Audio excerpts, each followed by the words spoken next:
Hi, everybody. My name is Peter Prop. I'm the VP of Marketing for the Stanford Innovation Center. And we are again doing the Pardon My Disruption. Uh, what is this? Hangout? In, Yes. and with Jonathan Yarmus. Jonathan Yarmus, Dr. Disruption, Dr. Disruptive. And we're here to just talk about a few topics that are going on in the world of business and technology. And Jonathan has prepared a set of topics, and we are going to be taking questions via the YouTube forum as we get going. So the first topic, Jonathan, is on the new Facebook news feed, and what that means for Facebook. As someone who does a fair amount of paid marketing effort, I do have some opinions, but tell me your perspective. I think Facebook, among other things, they've clearly got a couple of challenges. Challenge number one is the ongoing monetization. How do they get people to spend more time on the site and therefore give them more revenue opportunities? And related to that is there's probably a growing concern. You see evidence that youth are migrating away to other platforms, and Facebook feels a need to reconnect with a key group to keep them engaged.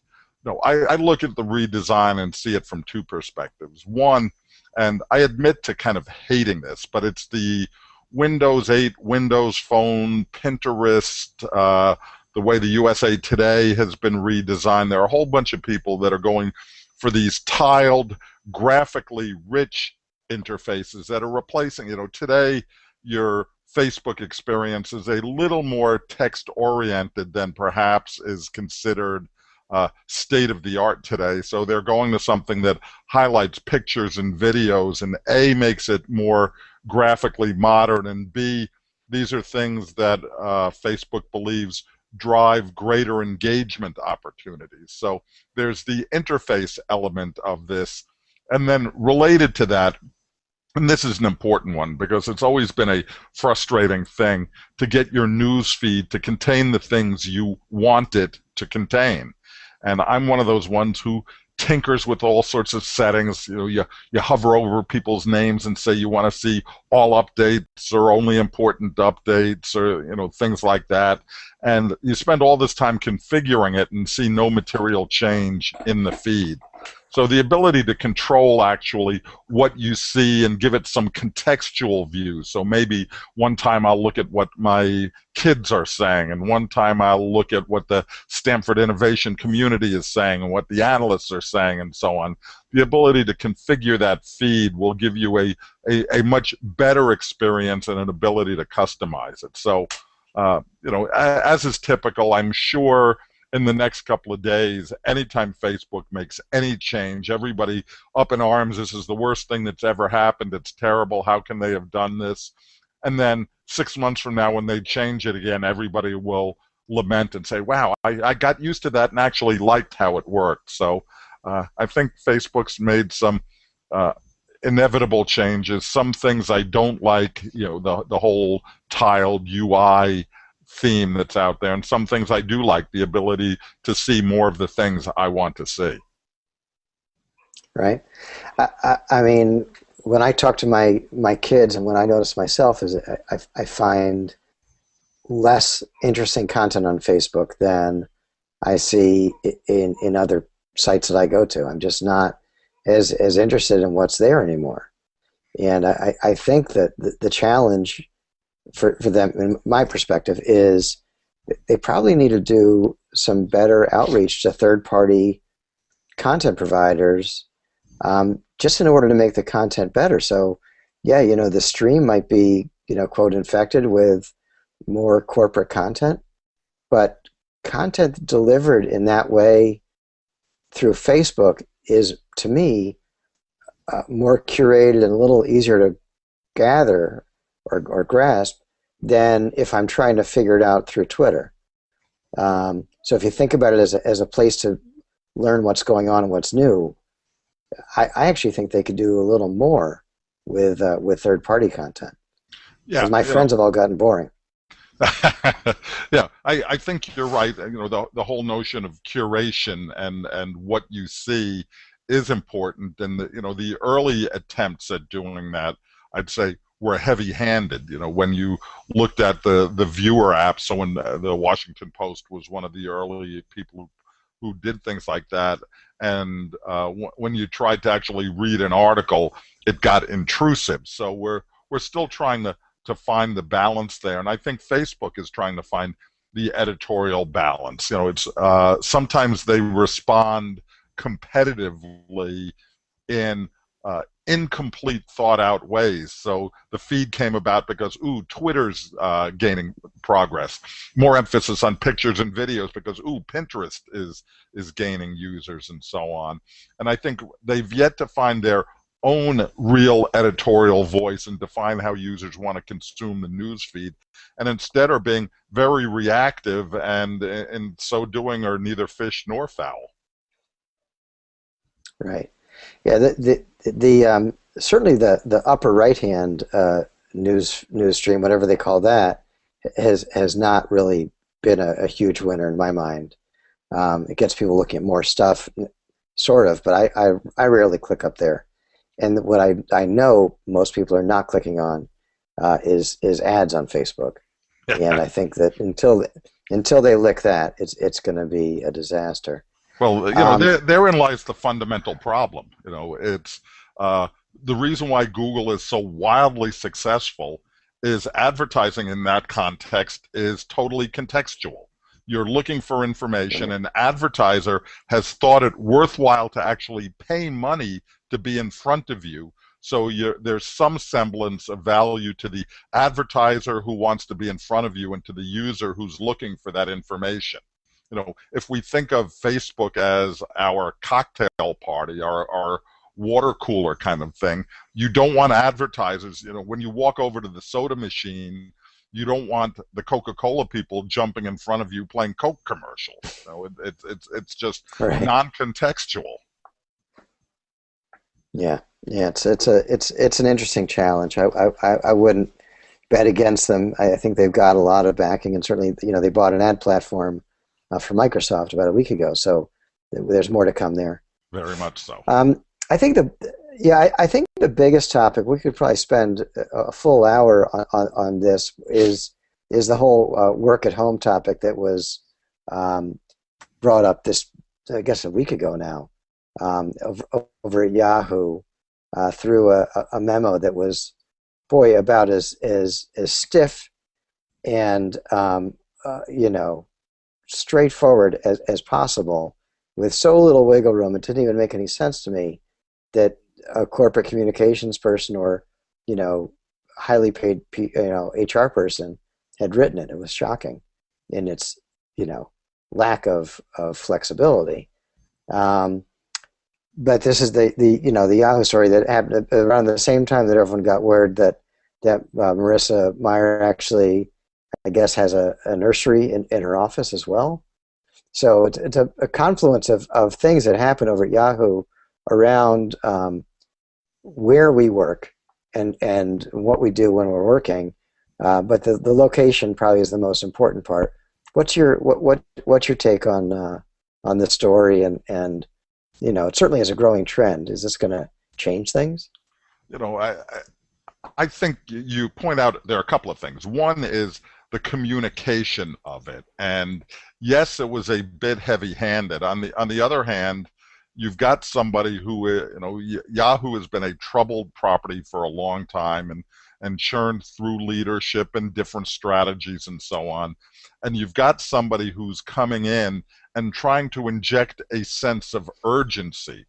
And there are a couple of things. One, the whole work at home discussion, and I'm one who at times in my life has worked at home, and it's clear that there are advantages to working at home. When I'm trying to write, there are many fewer disruptions, or at least people disruptions. But there are disadvantages to working at home. you're less accountable, and you don't have the hallway kinds of collaboration, the serendipitous opportunities, even with social media that give us some of that kind of capability. And frankly, even when we're in the office at times, we're all sitting there emailing the person in the next cube or what have you. But I think the thing that was eye-opening, I'm sure, to Marissa Meyer that spawned this whole thing was the issue, and this has become a data issue. She looked at the VPN logs. If you're working from home, presumably you should be connected to the corporate network, so you've got access to all of your collaborative tools and resources. And without having seen the precise data, it's apparently the case that it was shocking how few people were logged in for how short a period of time. So Yahoo had, what seemed to be a culture of entitlement where people weren't as diligent as they needed to be. And, she's got a big challenge here. And to some extent, it's like, okay, we treated you like grown-ups, you abused it. Here's the new regime, here are the new rules, and here's how we're going to turn this company around. And, I think, will it cost them in recruiting? I'm sure a little bit on the margin, but does it send a message, and is the overall benefit likely to be greater than the cost?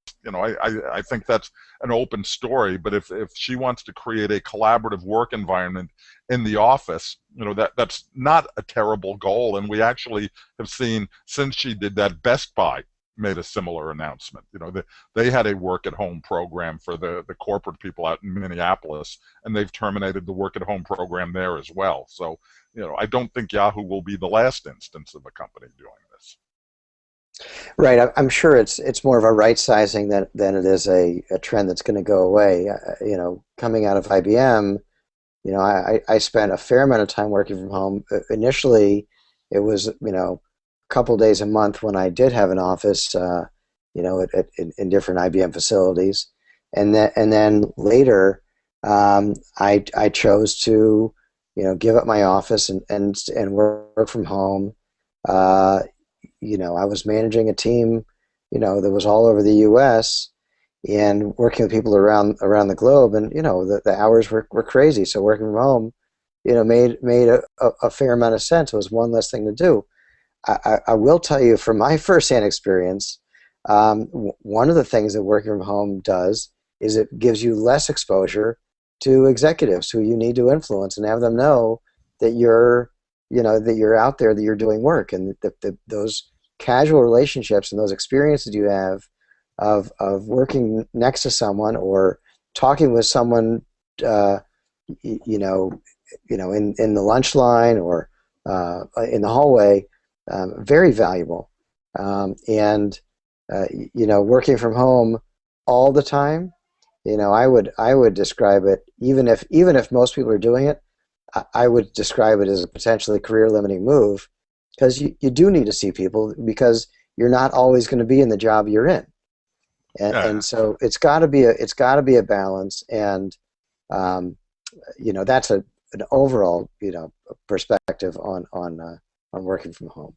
Yeah, I see Angel and Leonora have commented on this both, and to me, I think Marissa has taken a perhaps purposely draconian position that says there will be no, and somewhere along the way, I'm willing to bet that gets softened, where here are the conditions under which, here are the constraints, here are the expectations, because I think loosely managed, I'm a member of a group called the Internet Old Timers, and one of the things, one person responded, we had a vigorous discussion about this, and one person said that good people in a bad process start behaving like bad people. Bad people in a good process are immediately identified. Right. And I think that somewhere along the way, the process at Yahoo, and I'm sure with work at home policies, many other organizations, some will structure them more rigorously. And I think once we determine what those good processes are, they can work. But if they're badly established processes, It's really easy for there to be insidious. It's like, okay, I did some TV, and more, personal things and distractions from the work process will interfere with your productivity. So, Sure. I don't think the work at home is neither good nor bad inherently. It's how we implement it. Right. One I posted a comment about Marissa's move, and I really thought it was bold and probably exactly what they need to do. Um, and I was purely thinking about it from a business perspective of where Yahoo is and where they could be if they can get their act together. They've got a strong leader, and I think people are encouraged by her progress. Um, the the first person to comment, I put it on Facebook. The first person to comment was, the person who was like my right hand when I was managing a large team at IBM Software. And she said, "Well, I've worked from home for years and I've been really productive." I said, "Yeah, you're really productive. And at IBM, the amount of work that everyone is doing is ridiculous. And if you're not doing the work like you said, you're going to be found out really quick. It doesn't matter where you are." Yeah. Now, what the career part and problem solving part is interesting, and I do want to touch on that. The Stanford Innovation Center, among other things, has a co-working business, and we've done some research, and we found some research out there to support the idea that people are often very productive when they work with other people. And so it's really interesting what's going on. Most of the people that start doing co-working actually have been working from home previously. They were not office workers. They were home workers that are recognizing that there's something missing. Being able to see someone else, being able to ask a question, being able to solve a problem without hiring someone, just being able to talk to someone who's had the same experience or problem is enormously helpful. So the other thing is how much food I used to eat when I worked from home all the time. I couldn't get my face out of the fridge. So I valued working from home. I personally wish I had spent more time up at the office on a regular basis. I think it would have been wise for me. I didn't, but whatever. But I think that it's that balance is important, and I think that human beings are generally social. There's an awful lot of stuff you can do if you're working from home to be more productive and to be friendly and thoughtful and ask people about their lives. And people get into some interesting habits about making sure that they're really being a person when they work in a virtual setting. But it really is, again, it's a balance from my point of view. I clearly have that eating problem, whether it's home or in an office. I, So it will be interesting. So what's the what's the perspective, if any, that you can shed on Yahoo as a business? Do you share my opinion that people are excited about where they're headed, or is it way too early to tell in your mind? I think it's way too early to tell. I think we're excited that there's a leader with vision, and that perhaps they've stopped the executive merry-go-round there. That was clearly an issue, and somebody taking bold and decisive steps. I believe there is an opportunity. That we're in the early stages of a mobile and social and search transformation. And while Google clearly dominates, if you will, the first chapter of the search story, there are whole new avenues for search and discovery and consolidation and so many things at which I think there are open opportunities. And for all Yahoo's failings, they still have this incredible asset. I still, one of my open tabs is my Yahoo page. There are a lot of loyal users, and their number of page views, they may not have done as good a job at Google at monetization, but they still have a loyal user base. And I think the focus on their financial outcomes dampens what's still a pretty good content story. The Yahoo Finance is a strong player. They've got some good sports properties and the like, and if they haven't always Gossip. been able to They, monetize it, they've still got readership, and that's worth something in this attention economy. right. And I think don't they have a strong set of gossip and pop culture content that's not even Yahoo branded, right? OMG and some others. Yeah, I mean, they've Yeah. got a strong portfolio of content sites that are highly visited, and unfortunately for them, display advertising isn't nearly as lucrative as search advertising. Right. Right. Um, Excellent. So I think I think the next question we have is about Microsoft and their recent encounter with the EU and the fine that they received, and what's going on with Google, what's going on with Microsoft, et cetera. Yeah, there are times it's easy to poke fun at regulators because it's to pick on my favorite regulator. There are those who believe that the motto of the TSA should be solving yesterday's problem tomorrow. And Microsoft just got fined 700 million something dollars, basically because a case they lost years and years ago when IE was the dominant browser. They had to agree to feature other browsers giving users choice, and they Right. didn't do that. And so the EU is basically saying you consented to something, you didn't do it. We're going to go ahead and fine you, even though in the interim it's clear users have figured out on their own that there are other more attractive browsers perhaps than IE, and IE's Fine. market share has steadily declined. But nonetheless, Microsoft agreed to something, didn't do it, and the EU fined them. In the meantime, there are those who believe that the current problem isn't so much Microsoft and IE, but Google and its control over the ecosystem. And there have been rumors of, I mean, all sorts of regulatory rumblings. Will the EU go after Google? And, I'm sure there are some ongoing vigorous backroom discussions, but the net result being is the existing potentially ill-behaving monopolist is being left to its own devices, while the old humbled monopolist is the one paying the fine. Well, wasn't there an article a few weeks back about Google's style in these negotiations versus Microsoft's?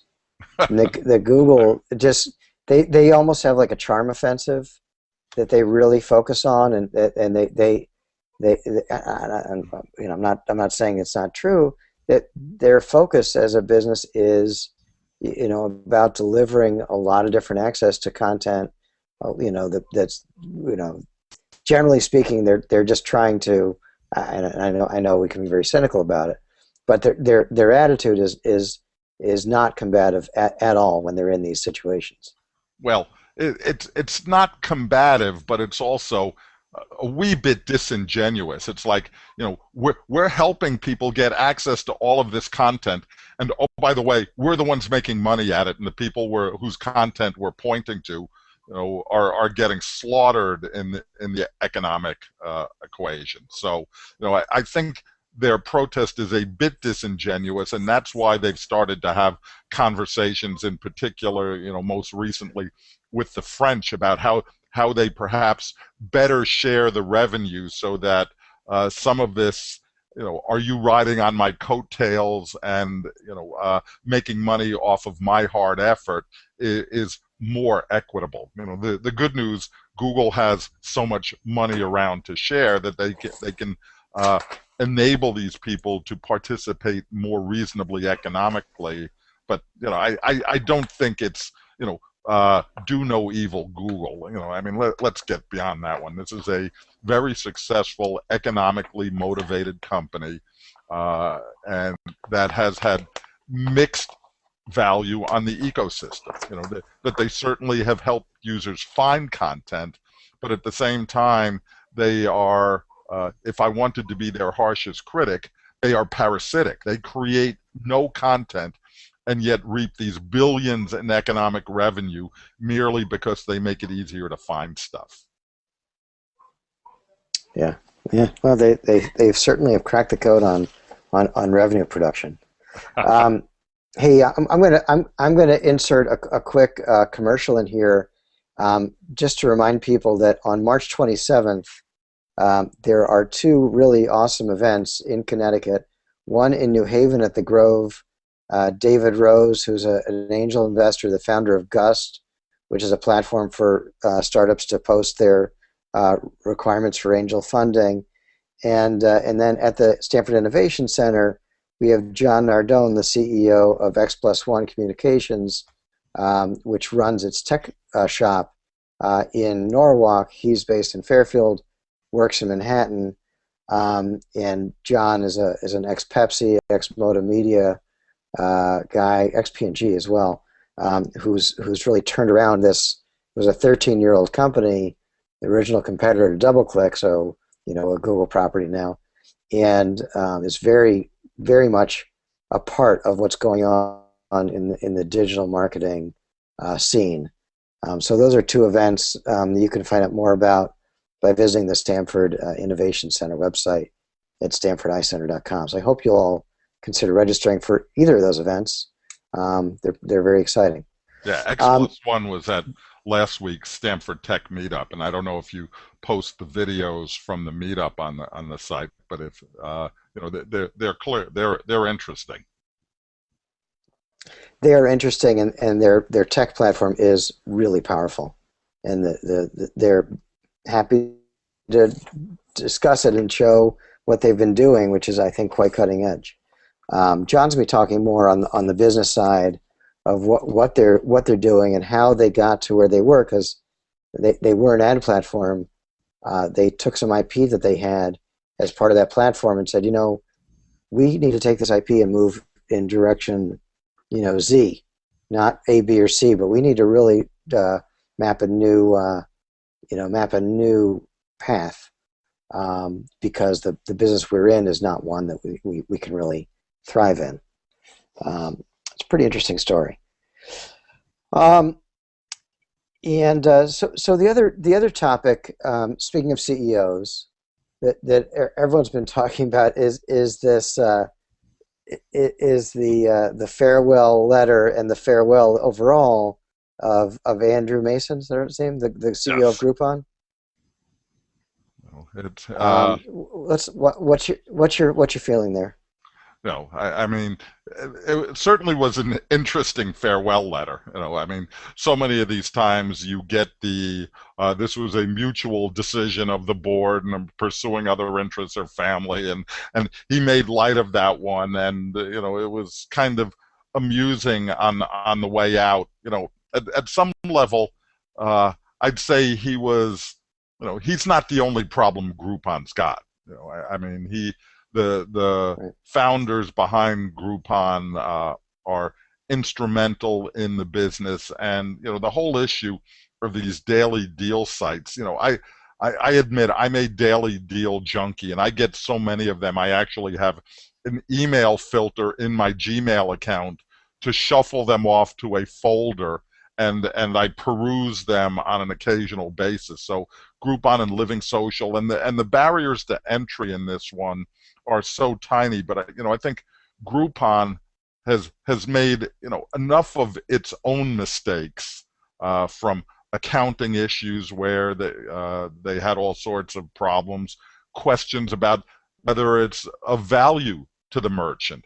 Then Groupon, you'd think they had a great business, and why mess with it? They had a great business in that they didn't have to own any inventory. And then what did they do? They went into this Groupon goods business where, in fact, now they have to take on and hold inventory. So they're at risk if this stuff doesn't sell. So I think that whole space is a muddled space. And more importantly, I think kind of the Groupon and Living Social approach to things, where we'll show you a few deals a day that the merchant actually has to commit to well in advance and goes out indiscriminately to a broad user base isn't necessarily the best approach for merchants. I think when we look back 5 years from now and see how this category has evolved, we'll think how quaint it was that a Living Social or a Groupon or somebody like that could dominate that segment, because the approach is wrong at so many levels. It's wrong from the user perspective, it's wrong from the merchant perspective, and it doesn't get much more Yeah, fundamental than that.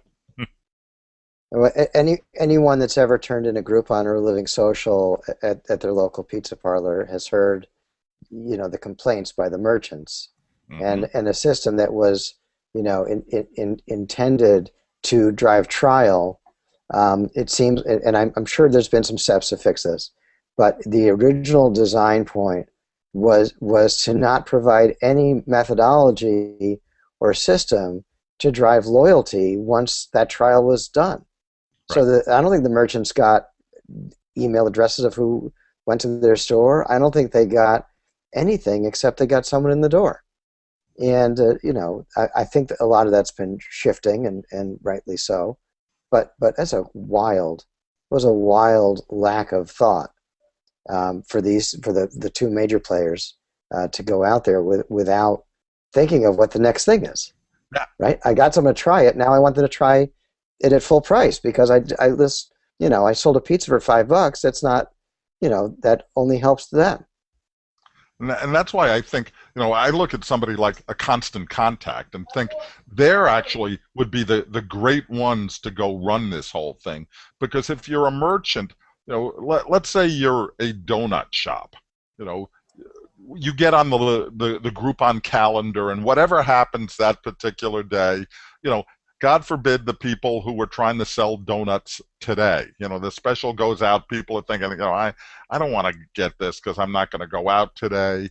But you've got a merchant who maybe this morning made too many donuts, who would love the ability to blast something to their customer base at 4 o'clock today, saying special today only. So it would be something that would drive traffic, could, be to their loyal customers. There's so much more configurability when the merchant is controlling things and making decisions as to who and when and what, rather than these blanket offers where it's like, okay, I sold you, I'll fit you in on the schedule, a month from Tuesday without regard to any other of your business considerations. The whole approach, I think, is wrong. And there are reasons why, in particular, Wall Street still is looking askance at this business, because so many of the metrics are just funky, and people haven't quite figured out whether it's a house of cards or why it's a house of cards. But I do not believe these guys have particular long-term opportunities. Now, that's not a stock recommendation. The one thing as an analyst, there are things I believe fervently to be the case that may take 3 to 5 years to play out. So there's no, shorted on, June's options, because I don't know when that market occurs. But 5 years from now, we won't be talking about these guys. Okay, there you have it. I had a good joke. Oh, I was gonna say, donuts. So I want to open it up for people that have any particular questions for the doctor. The doctor is in, and we'll be happy to talk on a few of them. I'm going to go through the forum a little bit and give you some of the comments. My friend Jack Campisi made fun of how boring I am on Facebook. I apologize for that. And Anand says that the kids under 16 are really not using Facebook. I think the kids over 16 are not really using it, and it is an odd platform, especially strong and crazy in high school. And there's bad behavior on Facebook as well as the good stuff. My kids are having a lot of fun actually with Twitter, and they really enjoy making up crazy hashtags. They find that to be fun. Although that surprised me. Twitter is a platform that skews older in the social scale of things. Right. Yeah, you have to be actively more interested in a topic. It's not just a place where you sort of lean back. Twitter, is actually more of an engagement platform. So Yeah, you have to actively want to find that stuff. and the time to value, I believe that this has been one of their ongoing challenges. That Twitter out of the box is just, you look at that and go, now what do I do? Somebody stuck a fire hose down your throat, and you're spitting out all over the place, and it takes a consistent and concerted effort to drive value out of the platform. You've got to get followers. You've got to build up your own tweet stream so people are willing to follow you back, because that's where you get all sorts of value. The time to value equation for Twitter is very long, where the time to value equation for Facebook is almost immediate. You get to see the party pictures, you get to see the grandkids. Right, right. But it seems like a lot of people are experiencing a burnout now. The on the another couple of points on the Yahoo story is Leonora mentions that she believes that where you work is much less important than how you work, and Angel Rich, who has a strong consumer or actually research background, is that she did a study on Fortune 100 companies, and they proved that work at home actually increased company productivity. And the counterpoint to that is Anand has actually spent some time working with people at Yahoo directly, and believed that Marissa had no choice but to disrupt the folks there. So I think we know what that means. And another topic on Yahoo was from Splinternet. I'm not sure who that is. The fundamental question: is there a reason for a non-Google search platform? Obviously, yes, but it's a good point. There are other search engines. They're actually gaining in popularity a little bit. What's your feeling on non-Google search engines? For me, actually, the interesting opportunity is, how would you go disrupt the search business? And I would argue a lot of times search actually represents a failure of other tools and solutions. And by that I mean, whatever I was doing, I had to go interrupt what I was doing, and go search for something. What I use a tool. One of my blogging companions is something called Zamanta. Mm-hmm. And what Zamanta does is, as I'm writing stuff in my blog, it's looking for other content on the net related to what I'm typing that I might want to incorporate into my blog. So it'll have pictures, it'll have other blogs that I might want to incorporate somebody else's point of view. And there are a whole bunch of things that happen that before Zamanta existed, I would have to go to Google search, interrupt what I was doing on the blog post, open up another window, think to do it. And by incorporating it actively into my work stream, I think it changes the whole dynamic of the equation. I'm shocked at this point that Microsoft hasn't incorporated that as a standard feature in Word and Excel and any other of their content platforms. Why isn't that part of PowerPoint, where we're bringing in clip art all the time, and what we instead get are the same stupid clip art images from presentation after presentation, rather than something that's contextually searching the web at the time I'm creating a presentation and making graphic suggestions, so I get things that are timely and different. So I think that's the bigger opportunity. That's why mobile, in my mind, is such an interesting search disruption opportunity, that it's much more contextual. The device knows where I am, it knows my schedule, it knows some of my interests and things like that, and can proactively present information to me. So, search as we know it, I think, Google has largely won, and anything, a lot of the things, the other players are fighting for the second place scrap. So any Yahoo gains come at the expense of Microsoft or Ask or any of the other second tier players, because I think Google's won this one, but it's the next battle that's wide open. Right. Interesting. Yeah, the Zamanta is a powerful engine. I've interviewed their CEO. The Another topic or comment on Google from Michael is about Google not creating content. He's heard that they've created production studios and hired creative types to get into media creation. Are they becoming a media business? I mean, certainly YouTube has some media business elements. You think? Yeah,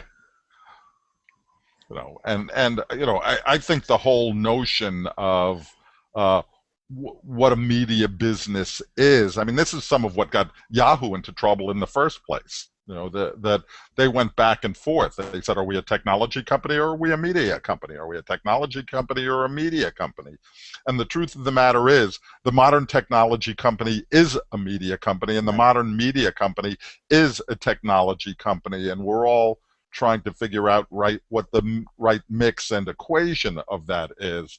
But when you look at the content marketing opportunities and the evolution of content and advertising, uh, very definitely Google's going to play big in that space. Yahoo's trying to wrestle with the formula, and I think we'll see many more publishers start to play interesting roles, blurring the distinction between content and advertising in ways that reflect the new economic opportunities. right, right. Um, so another topic that you had mentioned that I wanted to get to. If anyone else has more comments or thoughts or topics, that please submit them. You mentioned the ITization of consumers. The flip side of bring your own device and the consumerization of IT. Um, it's a pretty interesting trend that's going on. Yeah, I mean, the good news is users have won.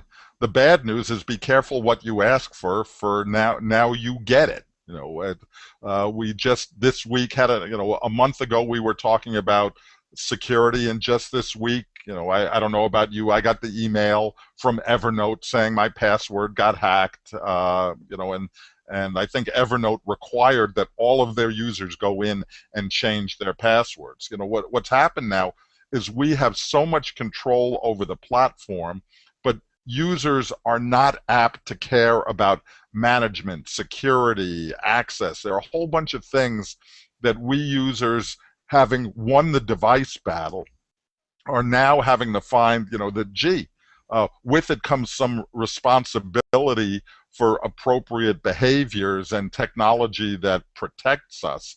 And if I were doing a startup today, uh, well, there are several things I'd have in mind, but one of them would be, how do we go champion the end users against all of those people who are overtly and covertly trying to do ill to us? And when I say overtly and covertly, clearly there are a whole bunch of security malware, a whole bunch of things that we need protection from, and we'll need it from both the core platforms and the third parties. But I also think in this ITization, we users are going to have to assert much more control. Right now, big data, however we want to use that term, is the marketer's dream, because they can use big data to better segment us to maximize their revenue and profit opportunities, oftentimes at the expense of we users. And we just saw, something that may have slipped everybody's attention in the last week, but the airline industry has actually made a proposal, and I'm not sure the process, who they've made this proposal to, whether it's a air transport body or governmental regulations. But what they are now proposing is they will not show you an airfare until you identify yourself. That's the proposal. Hmm. There are some who believe that, okay, they'll be forced to show, if I don't want to identify myself, here's the airfare. And oh, by the way, if you don't want to identify yourself, the airfare you get will be a maximum airfare. They're going to give you incentive to identify yourself. And once you've identified yourself, they can do all sorts of price discrimination. It's like, okay, Peter, you worked for IBM. I know you're traveling.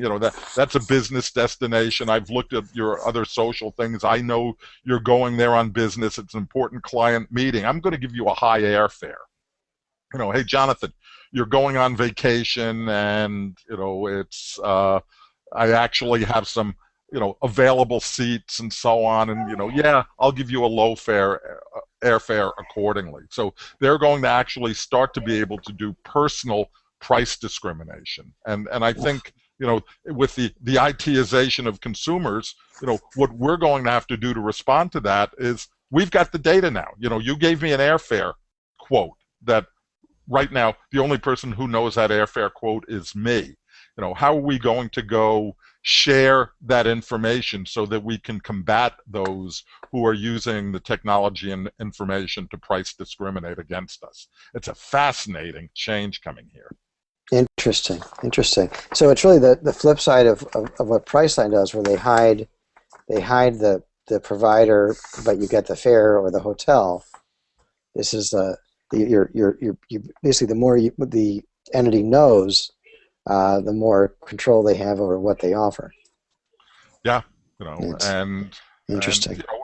and this is stuff that's been going on forever. The Wall Street Journal a couple of months back had a story that basically said that I think it was Staples. Staples or OfficeMax, one of the big office supply providers. If we logged on, from different geographical locations, we will get different prices. And it was based on proximity to a store, proximity to a competitor's store.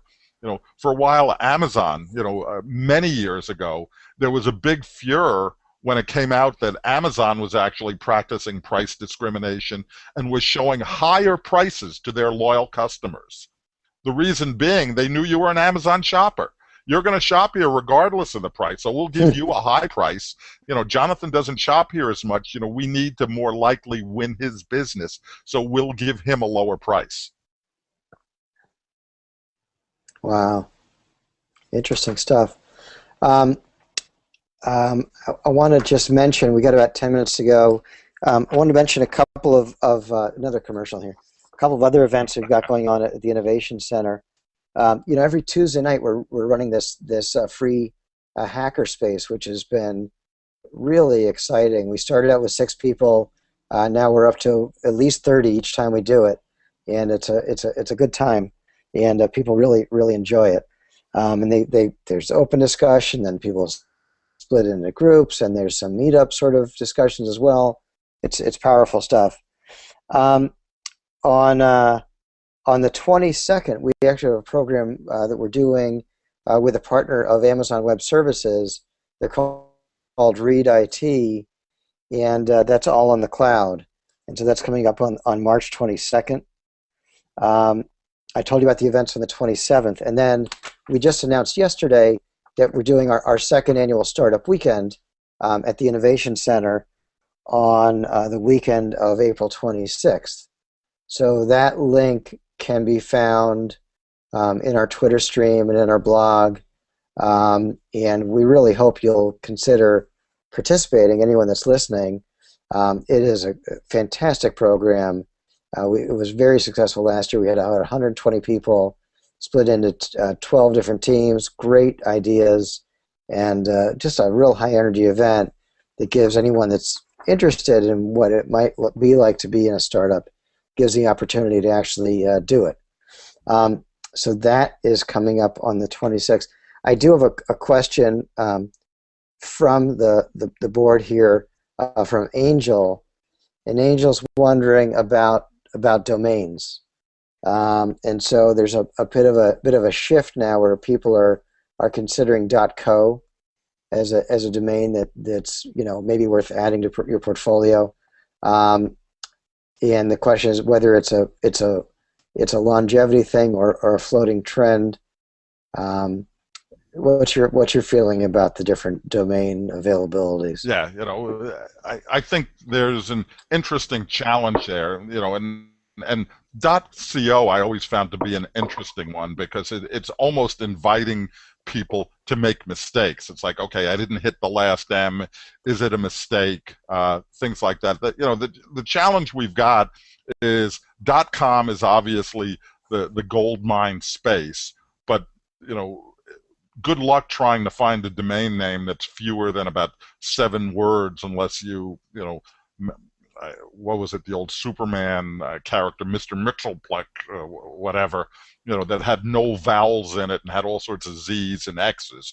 You can't get a good domain name. And I think the challenge for a non.com is that you have to do so much more marketing of your address to call attention to it, because the default will be for people to go to the .com domain. So I think we're going to see more domains. I was actually at Social Media Week last week, the week before.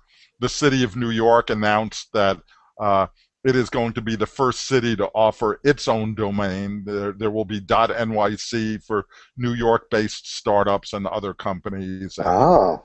Yeah, so they were the first city, although they acknowledged, depending upon what you call Singapore, kind of a city-state. Singapore had its own domain first, but .nyc coming soon over the summer, and we're going to see more domains, but that again, gets to the whole Google economic model. All of this confusion about domain names is great for them. So, you can't find the company you're looking for. You don't remember what their domain name is. You have to go to Google and search for it and feed the Google economic engine, and you're just paying more to have people find you. So I think we're going to see more domains rather than less. I mean, for God, I remember discussions 10 years ago talking about how it's unfortunate that we have to remember www.somename.com, and won't it be great when domain names go away at all? And we've actually got more domains rather than less, and the domain name going away default is, let's go find it in Google because I can't remember what the suffix is. Right. Well, and I think there's plenty of creativity in the domain space. We've had all the LIs and LYs and yeah. and things like that, which I think .tv. .tv. Yeah, do you know where .tv is, Peter? Transylvania? Nope. Tuvalu. It's an island nation in the Pacific. Nice. And I forget who it was, but somebody came to them and basically said, we'd like to pay you for your domain name, and basically, your economic participation in letting us have .tv will probably be more than the gross domestic product of Tuvalu, which, if I'm not mistaken, its #1 export prior to domain names was guano, bird crap. I could have sworn you were going to say bird crap. I can't believe that was the answer. Yeah. This is a family-rated program. Yes. No, I'm serious. The guano, it was exactly what I thought you were going to say. Yeah, okay, well, I think that we've sufficiently covered what we were going to cover, and I don't want to introduce anything new in just 5 minutes. So, Jonathan, thanks so much for taking the time to disrupt our thinking and introduce some new ideas. I really appreciate it. I know the audience does as well. And I hope that we can see all of you down at the Innovation Center sometime soon. So I think for that, do you have any last comments, Jonathan? Yeah, the only, this is the second Friday of the month in a row that we've been disrupted by snow. So if anybody is looking to bet on when we might see a snowstorm in March, the second Friday would be where you should put your wager down. Yeah. How about predicting the next snow day, Jonathan? You're supposed to predict things for a living. I predict we're going to have no more snow this year in lower Fairfield County. On the other hand, I went to college in upstate New York, and my junior year graduation, which was Memorial Day weekend, was moved inside for a snowstorm. So, it's nicer down here. I I agree. Well, we're delighted to have you as part of our community. We're delighted everyone that signed on and joined us today, and hopefully we'll see you all soon. So come back in a month for the next episode of Pardon My Disruption with Jonathan Yarmus. Thanks, guys. Thank you.